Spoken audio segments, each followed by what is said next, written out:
Good morning, Gateway Chapel. So good to see you guys. Chris Lumsden here. I know you already have a couple questions on your mind. Number one, no, this was not an illegal haircut. Don't worry, I didn't do anything illegal. Morgan did this. I know. Maybe secondly, you're wondering, is Chris going into the military?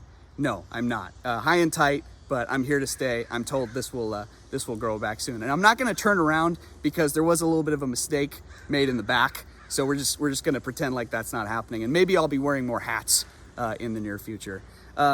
Really exciting announcement for you guys. Today, as we're filming this, is Thursday, hoping that the weather is going to stay this nice for Sunday. But this week, the governor is announcing that churches will be reopening. And that means, well, we don't quite know yet what that means. But we do know that we're going to do as much as we can as soon as we can. So that might mean that we're opening up small groups. You may be getting an invite from your small group leader to start gathering together. But in terms of the bigger group, the elders are scrambling to figure out, what does that mean? Are we meeting at the school? So far, that isn't an option just yet. Are we meeting outside in a backyard? Please be praying for discernment as we figure out what that exactly looks like. But if you're like me, you've just been craving the face-to-face. I've just wanted to give somebody a hug, and I know we can't do that yet, but I think it's so great. It's a blessing that we have people that we miss, that we have people that we want to embrace. And I think that is a reminder of who we are together as the body of Christ. And so celebrate that something's coming soon. You may be getting an email soon. So if you're on the Gateway email list and it sometimes goes to your spam, make sure that you're checking. We may be having an announcement soon in terms of small groups opening up. And please be praying for the elders as we pray and try to discern what does this look like going forward in terms of gathering together as a full body. I want to intro another sermon from our good friend, Brian Rayburn. Some of you guys know him, some of you don't. Some of you might not know that I have a really deep relationship with Brian. Brian performed Morgan and I our wedding ceremony. A great story with that is Brian came up to me. We knew each other because of youth group at Grace Community Church back in the day. Morgan and I did a winter youth event with his kids, and we were both leaders. And Brian just did a great job leading. We had a blast.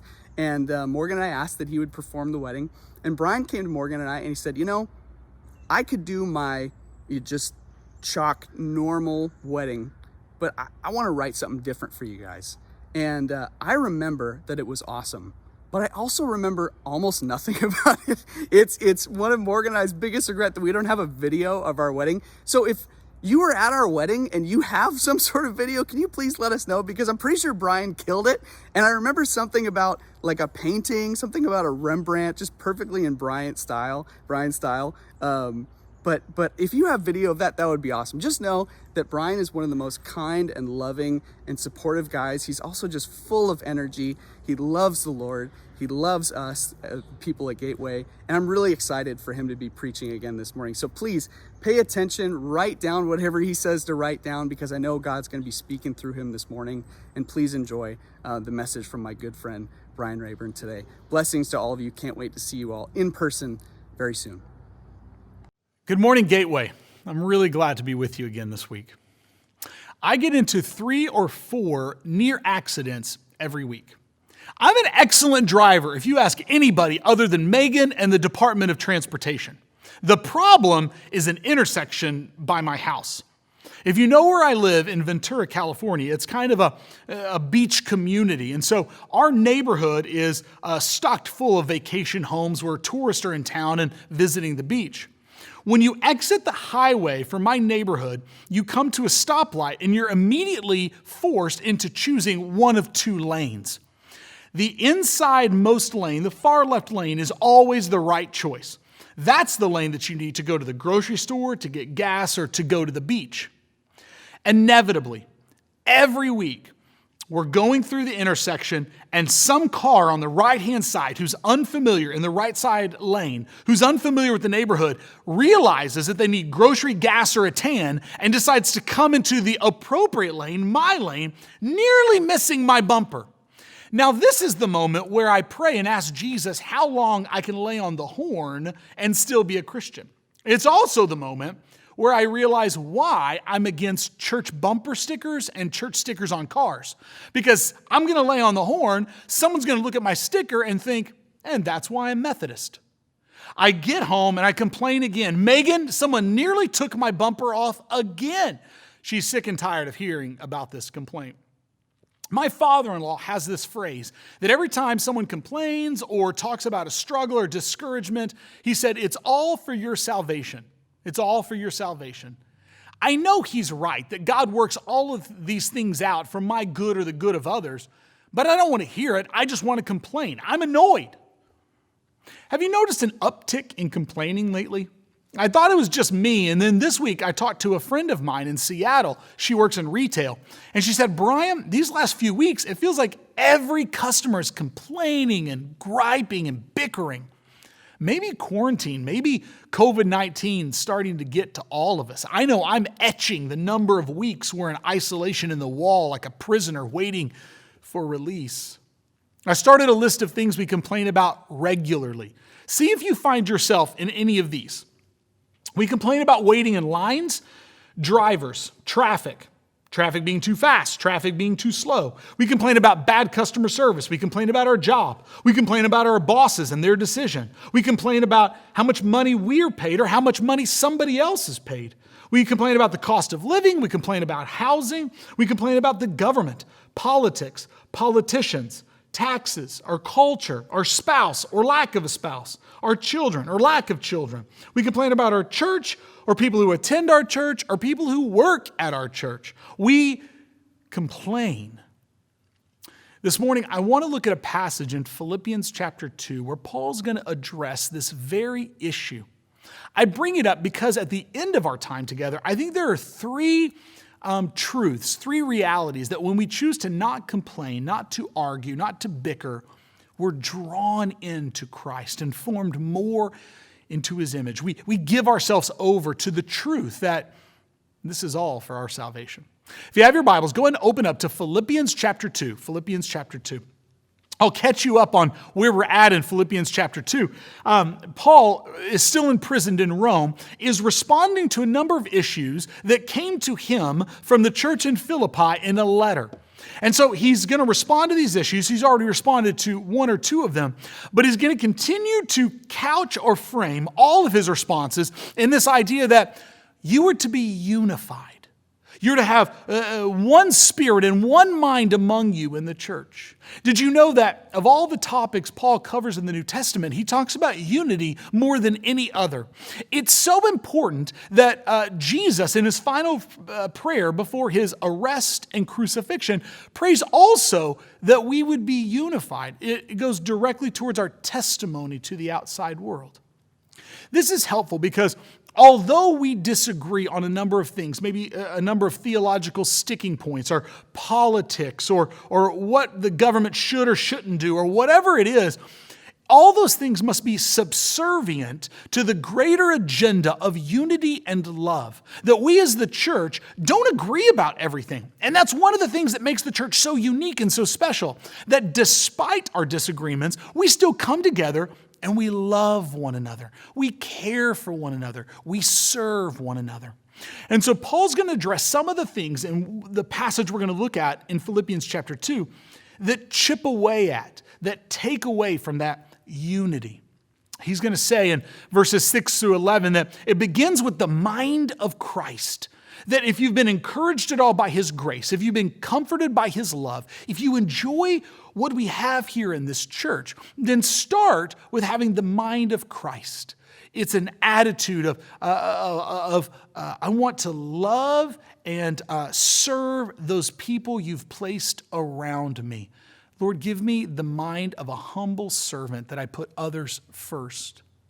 And then in the passage we're going to look at right now, beginning in verse 14, he's going to say it's not just the mind, but it also requires a diligent effort in these things. A diligent effort. So pick up with me, Philippians chapter 2, verse 14. Do everything, Paul writes, without grumbling or arguing, so that you may become blameless and pure children of God, without fault in a warped and crooked generation. Then you will shine among them, that wicked and crooked generation, You will shine among them like stars in the sky. Verse 16, as you hold firmly to the word of life. And then I will be able to boast on the day of Christ that I did not run or labor in vain. I want to look at a couple words there right out of the chute. Verse 14, do everything. Everything there is to form or to fashion. Form and fashion a life that's not characterized by grumbling and arguing. How you conduct yourself matters. Are you the type of person that other people, when describing you, would say, golly, Brian always is complaining. Brian's always arguing somebody. He's that argumentative type. I've actually had a number of people in my life who have said they have the spiritual gift of criticism. Don't fool yourself. That's not a spiritual gift. The ability to point out where other people are always wrong or how things could always get better in a way that's condescending, in a way that elevates yourself, that's not helpful. Do everything to form and fashion a life that people wouldn't say he's a complainer. She's somebody who argues easily. No, when we throw flaming darts, always criticizing, complaining, frankly, we become people that nobody wants to hang out with. You can't argue that it's your Enneagram or anything like that. No, it's a personality problem. We need to be people who are not always pointing out what's wrong. So fashion a life, build a life, form a life that's not characterized by grumbling and arguing. Grumbling means an internal displeasure of some kind. That doesn't mean it's not vocalized. In fact, I want to cover both those categories. A grumbling or complaining, let's start with that's just internal. These are categories of things that, although I may not be talking about out loud, they're eating away at me. They're chipping away at my sense of security, my sense of peace. Every time I go out on a walk, it comes to my mind. I crawl in the shower, get in the shower, and it's the first thing in my mind. I go on a long drive, and it's haunting me, and I'm beating it around in my mind. These are internal displeasures of a situation or a people or a specific person that just annoy me, frustrate me, or anger me. The word grumble is actually translated in the Septuagint from a Hebrew word meaning to mumble. So we're kind of mumbling to ourselves, I can't believe they're doing that. I can't believe she decided that. I can't believe we're going there. I can't believe that was their decision.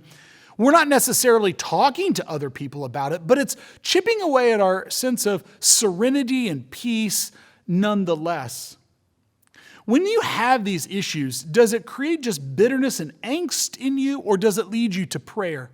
These are often things that I think give me an ulcer, that are maybe just, I'm holding entirely in my gut, and it's frustrating me and annoying me, and I'm turning it over in my head at night before I fall asleep.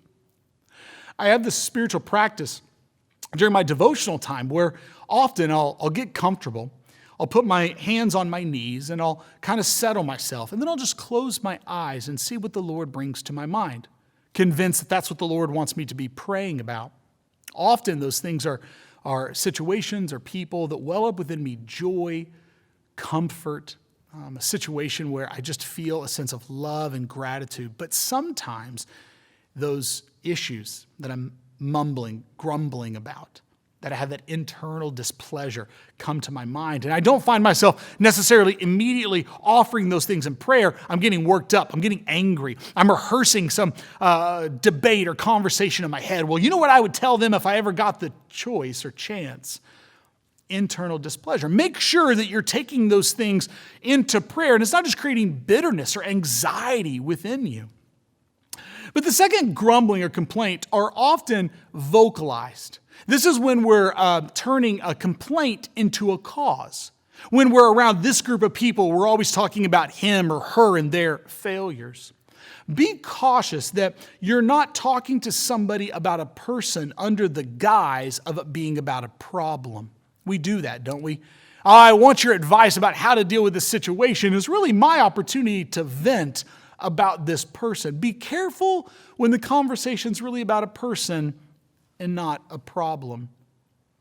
If you know Megan and I at all, you know that we have a handful of skills, one of which is to get the worst table at any restaurant we go to.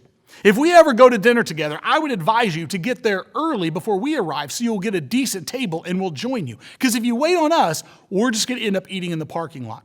A couple weeks before quarantine began, Megan and I went to dinner here in downtown Ventura.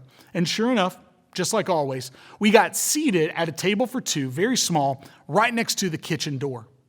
As the hostess gave us the menus and is about to walk away, I make some catty comment about not even needing a server because we could just reach into the kitchen and grab our food.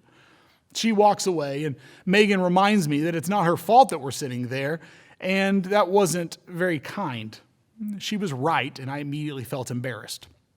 Not 2 minutes later, a girl walks by who goes to our church here in Ventura and says, "Pastor Brian, I'm so glad you're here. My boyfriend works here. I've been trying to get him to go to church." It was an embarrassing moment that I don't know if she heard what I said to the server, but it wasn't a very pastorly thing to say. Complaints, grumbling, when they're said out loud.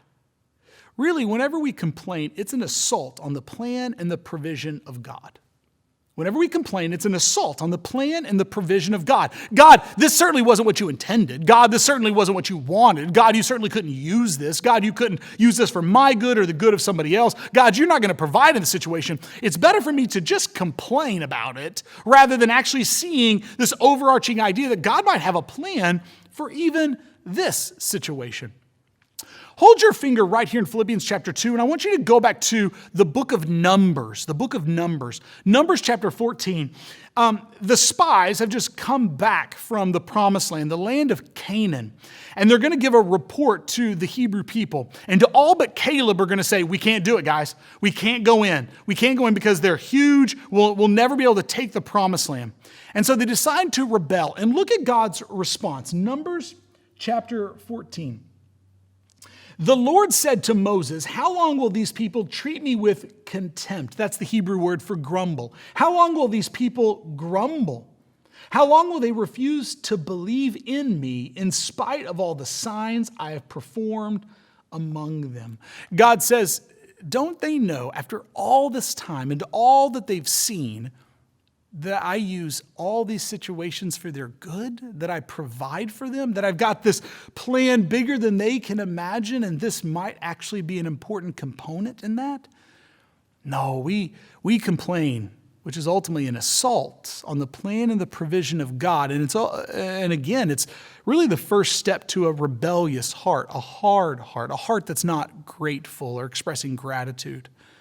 Make sure you form or fashion a life that's not complaining, not grumbling, either internally or to other people. And do everything without grumbling or arguing so that you may be blameless and pure.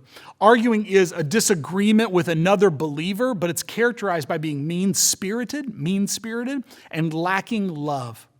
Again, I think there are two categories of this. The first category is this can be a verbal altercation out loud in the view of other people. So we've been talking about something and we disagree, and so now we're elevating our voices. Now my body temperature is going up. I could even be going as far as to do what therapists call stockpiling, where I'm bringing up old issues of ways that you hurt me or things that I've held against you, and now I'm hurling those at you too. This argument has now become personal. And so now I'm saying things that are not even germane to what we were talking about. Now I'm just saying things because I want to win. I want to hurt you.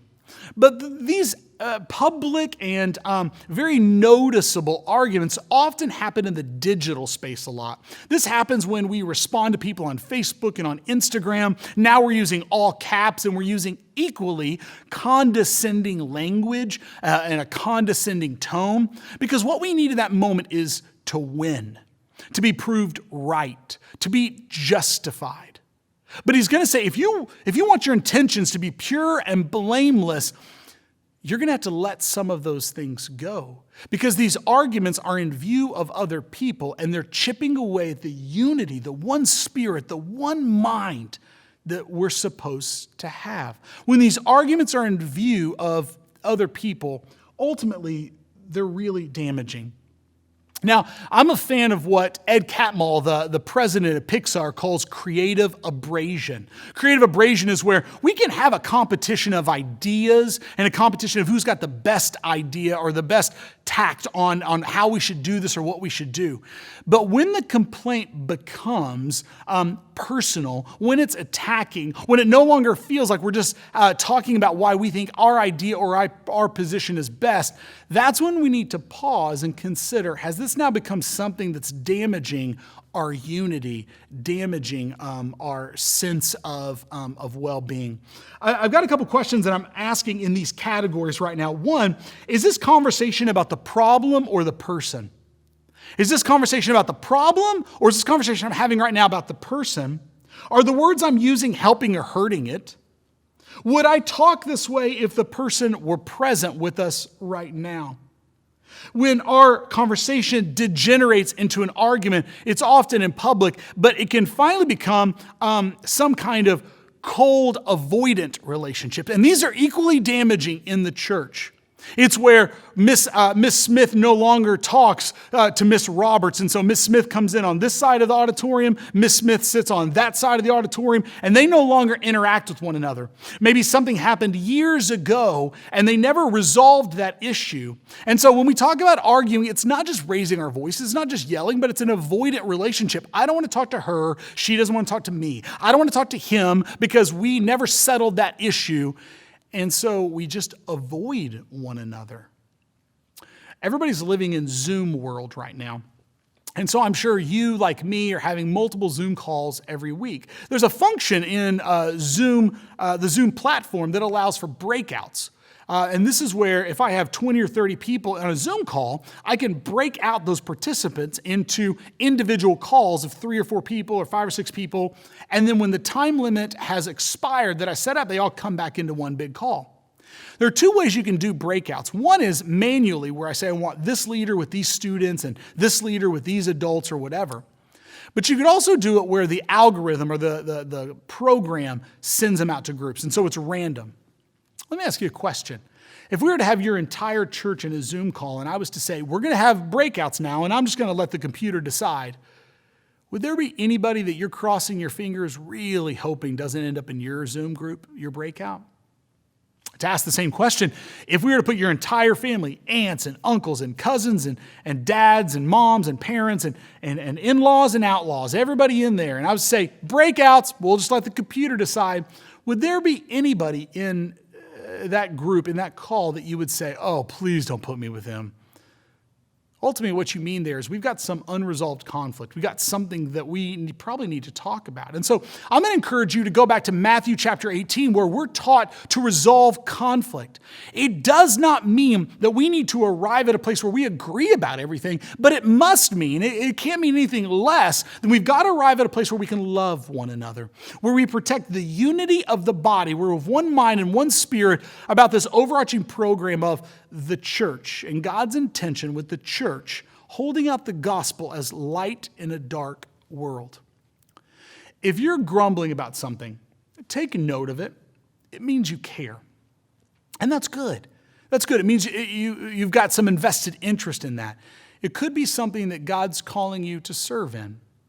If you're grumbling and complaining, you need to act.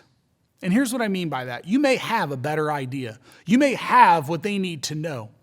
But if you're not the person that has the power to make a change, or you've not been invited into conversation with the people who have the power to make the change, then you need to take that into your prayer closet, as a matter of prayer. And if there's somebody that you're having an ongoing argument with, whether that's out loud, whether that's on Facebook or in person, or it's now a cold and avoidant relationship, you need to seek reconciliation. It's the only way we protect the body. We protect the unity. We are of one mind and of one spirit. So look at verse 15. He's going to tell us a couple of the positive outcomes. Verse 15. So that when you do this, when you fashion this kind of life, you may become blameless and pure. That's an observable conduct. with pure intention. So we're not talking about salvation. It's not a salvific issue that when you do this, you'll be saved. No, it's talking about a righteousness issue. The saved people look pure and blameless. They act in a pure and blameless way with pure and blameless intentions when they're not always going around grumbling and complaining and arguing with one another. And have you ever thought that your opinion when you do speak up, when you do share, is given more weight, more gravity, because you're not known as somebody who's a complainer. You're not known as somebody who's hot-headed and quick-tempered. No, spiritually mature people know that to control your tongue and control your temper really are the most observable fruit of the mature believer. I'll say that again. Spiritually mature people know that to control your tongue and to control your temper is the most observable fruit to the outside world. It says your intentions will be pure and blameless, and your advice, your wisdom, your ideas, your correction will be given more weight because your life is not characterized as a life fashioned and formed around complaints and grumbling and arguing. No, it's rare for her to say something. When she does, everybody listens because she speaks with great wisdom. So you'll be pure and blameless. Second, you'll be children of God. You'll look like children of God. Everybody hopes their children look like the best parts of them. I hope Pax has a love of ministry and a love of God's people. I pray that over him regularly. When you fashion a life that's not a life of complaining and grumbling and arguing, you look like your heavenly Father. And finally, you look like you're without fault in a warped and crooked generation. No other people, non-believers, they're running around thinking, who's going to provide? Who's going to take care of us? What do we do? Everything's broken and can't be put back together. No, we're the people who say, oh, God is good. He's going to put things back together. And until he does, he continues to take care of us.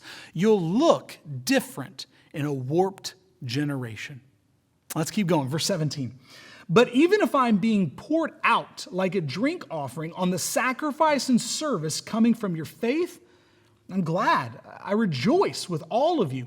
So you too should be glad and rejoice with me. Paul says, you're blessed that you get to suffer with me. The word service there is a Greek word liturgia, where we get our English word liturgy, which means the work of the people. Paul's communicating, it seems to be the work of the people of God to suffer. These things are hard. That does not escape him. It began with you need the mind of Christ, and that really comes as the Spirit works on us. But we must also apply diligent effort, and that's going to feel like sacrifice. It's going to feel like sacrifice to hold your tongue. You're going to want to justify yourself on Facebook when someone else points out the errors of what they perceive to be the errors of your thinking. You're going to want to be the one to get the last word in. You're going to be the one that makes sure that everybody knows that you were in the right and that person was in the wrong. But no, the diligent effort is that you would be glad and rejoice that you have the opportunity to suffer by not grumbling, not criticizing, not arguing, but valuing the greater agenda of love and of unity. Of love and of unity. There are a couple things that I think come out of this that I think are really helpful. 3 ways that I think when we avoid complaining and we avoid arguing that really we're drawn into Christ. And what he's going to say in the verses just preceding verse 14, work out your salvation with fear and trembling. It's when we do these things, when we avoid grumbling and complaining and arguing, we work out that salvation. God uses it in our walk. 3 things. Go and write them down, and you can talk about it in your small group. Number one, you remember how lucky you are, or blessed, whatever word you want to use. You remember how lucky and how blessed you are. When you start to enumerate, in a moment you're tempted to complain, all of God's blessings, even in that moment, it changes your mindset, and it changes really your perspective. Go back to my illustration with Megan and I. Had I gone into that restaurant thinking, I'm just glad to be out of the house right now that we have a babysitter. I'm just glad to be out with my best friend and get to connect with her. I'm so grateful that there's money in the bank to pay for this dinner tonight. I'm so excited to look at a menu, and no matter what I choose on there, I'm going to end up with a great meal. I'm so excited to just get to live life with this amazing woman. I'm so excited that today we're all healthy and we got to get out of the house. What a blessing. No, I was more fixated on getting a good table. I think it's really important that we realize in those moments we're tempted to complain that so much is good, so much is going right, that if we could just start listing those things, I think it changes our perspective. 2, if you're grumbling, number 2, you have less regrets. You have less regrets. My mentor, her name's Sean Shannon. She used to say, you'll never regret the choice to not sin. You'll never regret the choice to not sin. I love that. You'll never regret holding your tongue. You rarely regret not saying hurtful things, not having the last word, saying something that, just gets them one last time. You're going to have less regrets if you learn to tame your tongue, to tame your attitude. I think it's really important that we think about spiritually mature people and the obvious fruit we bear in public when we do those things, when we bite our tongue, when we hold our temper. And third and finally, you'll look like the type of believer other people want to hang out with. You're going to look like the type of believer that other people want to hang out with. We've all been around people who are just critical, that seem like angry people, and they're not fun people to be around. No, the people we want to be around are the people who just seem to celebrate everything in life. We'll never fill our churches or even our digital chat rooms in this digital cathedral space right now by being people who are always pointing out what's wrong. The world has plenty of people pointing out what's wrong. What the world needs are people pointing out what's good, what's beautiful, what's working. Don't form a life characterized by grumbling and by arguing. Rather, be the people saying, this is good, notice it, this is beautiful, this is working. This week, you're going to be tempted to complain. And my encouragement is, there are plenty of people doing that. Be the people who point out what's good. Let me pray for you. Father, I want so much for your Spirit dwelling within us to cause us to hold our tongue when we just want to say that sharp word, when we're tempted to make that catty comment, that thing that we say in the moment, it's just funny, we didn't mean to complain, but ultimately it just compounds with everybody else complaining. And God, we would hold by your Spirit, you would restrain us by your Spirit from offering that complaint. The next time someone says something that we disagree with, we would think twice before hopping in with our own opinion or our own contrasting idea. And even when we do, God, even when that seems advisable, we would do so in a way that the person we're talking to would feel loved and feel cared for. That the win would not be me proving I'm right and you're wrong. The win would be that person feeling heard and loved. God, so many people are so good at pointing out what's going wrong in the world, and there's much. May we, the people of God, seeking unity, being of one mind and one spirit, God, may we be the people pointing out what's going good, how you're redeeming, how you're revealing, and how you send us to serve. God, we love you. I thank you so much for Gateway and all that you're doing up there. God, bless the church this week and the small groups as they meet. I pray all this in the name of your Son, Jesus, on whom we are banking everything. We love you, Lord. Amen. Thanks again.